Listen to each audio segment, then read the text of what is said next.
Bonjour, je suis ravi de vous accueillir dans votre JT13. Voici les titres. Parlons tourisme maintenant. Kelly Babo, vous nous avez rejoint. Bonjour. Bonjour. Vous revenez à peine d'une conférence de presse organisée par Zilea, qui est l'association des professionnels du tourisme en Martinique. Il s'agissait de dévoiler les chiffres de l'hôtellerie, notamment pour les mois de juillet et août. Alors, qu'est-ce qui ressort? Apparemment, c'est une fréquentation en dents de scie.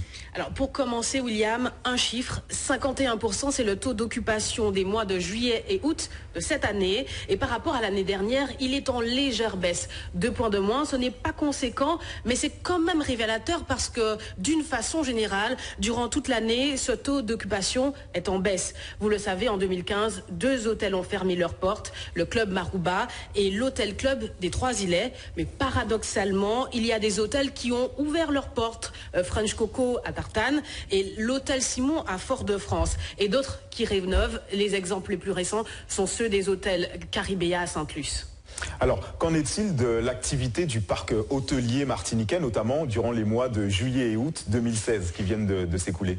Alors, l'état de ce parc, c'est qu'il est, comme je l'ai dit, en baisse. Les facteurs, le premier facteur, le Zika. L'épidémie de Zika a largement été relayée par les médias dans tout le monde entier. Et l'effet provoqué, c'est l'annulation des séjours et la baisse des réservations pour notre destination.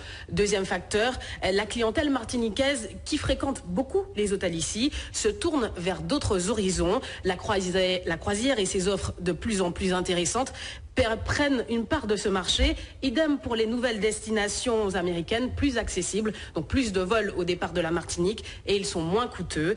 Paradoxalement encore, l'ouverture de notre destination aux Nord-Américains et aux Européens permet de remplir les hôtels ou du moins les maisons d'hôtes et les gîtes, car cette clientèle privilégie la proximité et l'authenticité.